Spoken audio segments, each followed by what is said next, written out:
Hello and welcome to a smerdp video, and today we are looking at Marvel Legends series, X-Men's Marvel Sentinels from the X-Men arcade game, if I remember correctly, that was on the SNES.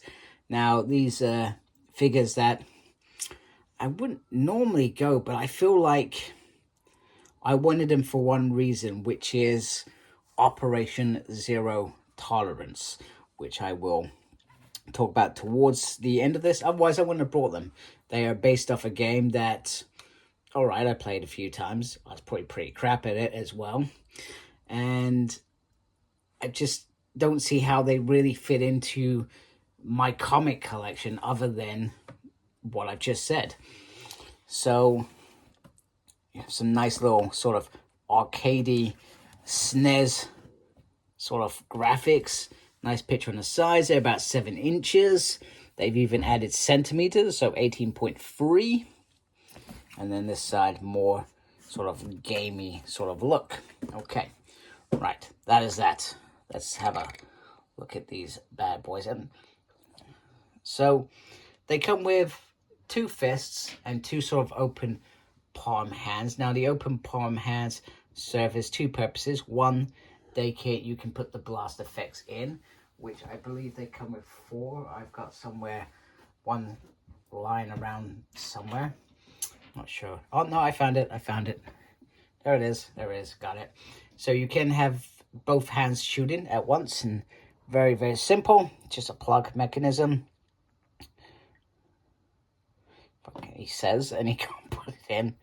So that looks very, very nice.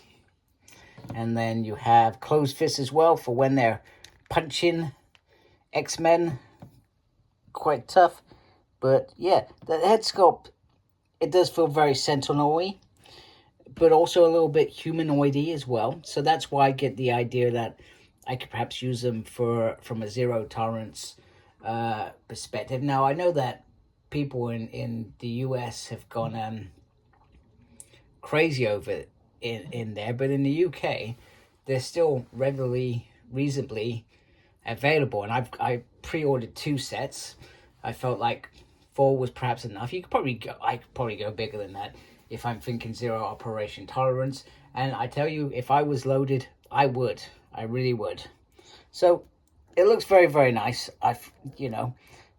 Perfect Sentinel, real pink and purple, and you got the yellow, and got these big sort of boots here as well. So I think from that perspective, they've done a hell of a good job. Articulation is reasonably nice. You got some really nice articulation. Swivel there, double on the arms. Let's see if it works. There we go. Wow, look at that. Hand spins, nice and easy. You have a movement on just above the rib cage, as well as a bend there. You can kick forward, kick slightly back. You can almost do the splits. Swivel there, double on the leg. Ugh, that's not good. No, we got there. No movement there. A little bit of movement on the feet.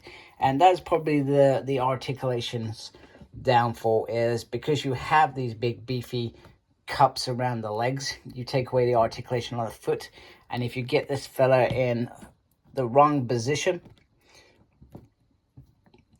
as he poses, he could potentially fall. So just wanted to add that in there. And then we have the Rock. You can see I've got him positioned in the most ridiculous place. So we can hold the Rock. There's no specific way to do it other than you just gotta sort of go with the flow, etc. It's nice, a little bit of weight, but not enough. More like a paperweight, but less heavier than a paperweight.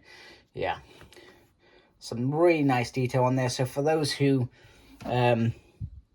create bigger scenes than I certainly do, you could easily just have these just either sat there like that, or they could be rolling around, or they could be, they crush somebody as well. There you go, you could do that. So from that perspective, I think very, very, very cool. So as I said, Operation Zero Tolerance is perhaps what I wanted to achieve with these figures. So obviously I haven't got my second pack yet, but I've got these 2, so I'm going to bring in some other characters to display with it, other than I did think about just going back to that arcade gaming and, you know, picking out Dazzler, Wolverine, Cyclops, and some of those Nightcrawler and some of those other characters that were in it. And I thought, nah, why do that when I can do this?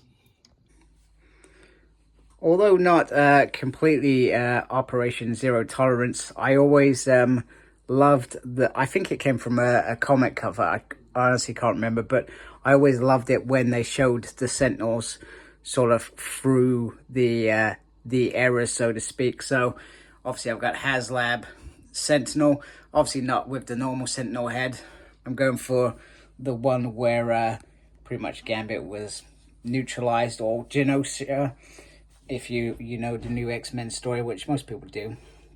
And then you've got Nimrod, then you've got our new Sentinel, which fits in perfectly just before Bastion, even though sort of Bastion came behind there in the picture. It had like a mid-Sentinel humanoid in there as well, which I'm presuming was the sort of transition to Bastion. And then obviously you got Bastion, and you got Kitty Pryde being stumped by him. So just wanted to do that as my piece. And I know I said I wasn't going to do it, but here it is. Here is the X-Men versus Sentinels. Okay, here is a couple of Sentinels versus Wolverine, Cyclops, Dazzler, and Nightcrawler. And we've got a cheeky arcade there who's arranged this wonderful game to the end. So the Sentinels fit in really, really nicely. Like I said, not really my bag of tea. However, thinking Zero Operation Tolerance, these will do. And they can take out the X-Men, which makes me very chuffed.